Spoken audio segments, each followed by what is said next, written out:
Hello, traveler. Come, take a seat. The fire is warm, and the road now waits.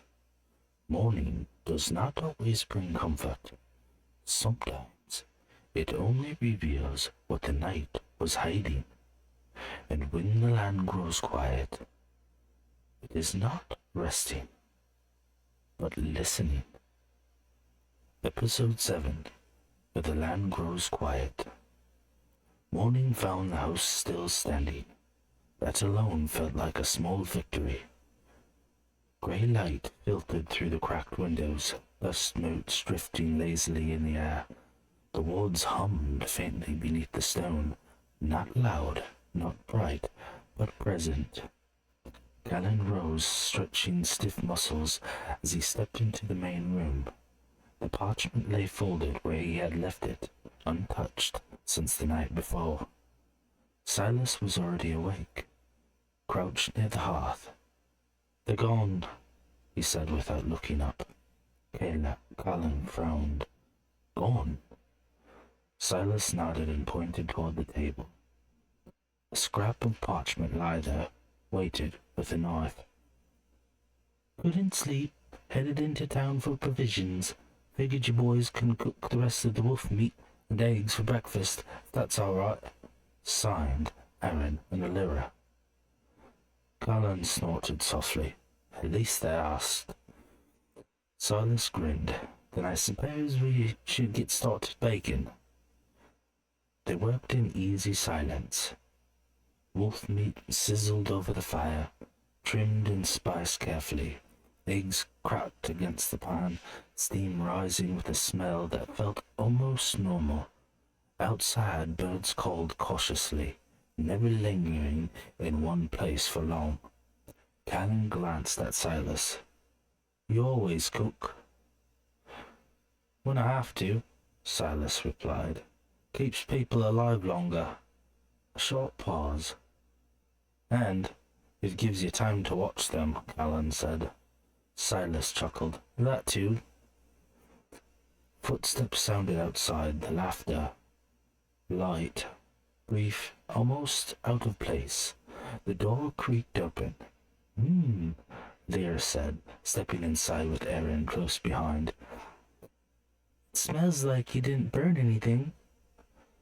Silas bowed theatrically. "High praise coming from the pair of you." The girls giggled, and they ate quickly but well. Wolf meat tender, eggs rich, bread torn and shared. It wasn't a feast, but it filled the space between them with something warmer than fire. Erin wiped her hands and pointed toward the packs by the door. "We stocked up. Rations, bandages, salt, enough for a few days." Alira met Kalen's eyes. "And I picked up a lined satchel for the stone." Kaelen nodded once. "Good." They didn't linger.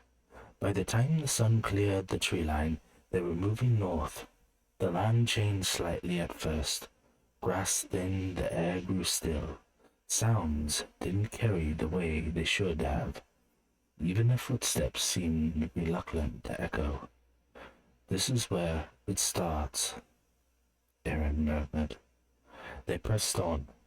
An hour passed, then another. The trees grew crooked, their branches reaching inward instead of up.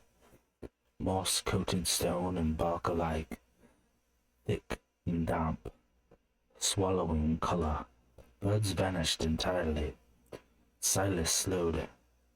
"Anyone else feel like we're being polite guests?" Kaelen nodded. "Too polite." They found the tracks shortly after. Not clawed, not hooved. Twisted. Footprints sunk too deep into the soil, as if the ground had softened for them alone. Whatever made them had moved slowly, deliberately. Lyra swallowed. "I can tell the spell's bleeding here." They didn't have time to discuss it. The brush ahead shuddered. Something stepped into view. It looked like a deer. Once, its legs bent at the wrong angles, joints swollen and stiff. Its eyes were clouded, unfocused, and its breath came in wet, rasping pulls. Dark veins crawled beneath its hide like cracks in stone. It did not charge. It simply stood there, watching. Kaelen raised his shield. Easy. The creature tilted its head, then screamed an eerie low scream. The sound was wrong, too deep, too hollow, vibrating in the chest more than the ears. Silas moved first, daggers flashing.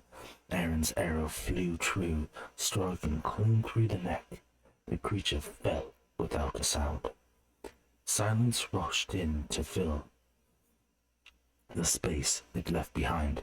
No birds fled, for there was none, and no wind stirred. Alira knelt beside it, careful not to touch. It didn't feel pain, she whispered. It didn't feel fear either. Kaelen looked north, and it won't be the last, I'm afraid. They moved on until dusk painted the sky in pale ash and gold. They made camp near a low ridge, stones piled carefully, fire kept small, no songs, no laughter, only watchful eyes and quiet breaths. Beyond the firelight, the land waited, and somewhere deeper north, something unfinished remembered being held. The fire burns low now, and the land has gone quiet. Not in rest, not in peace, but in waiting.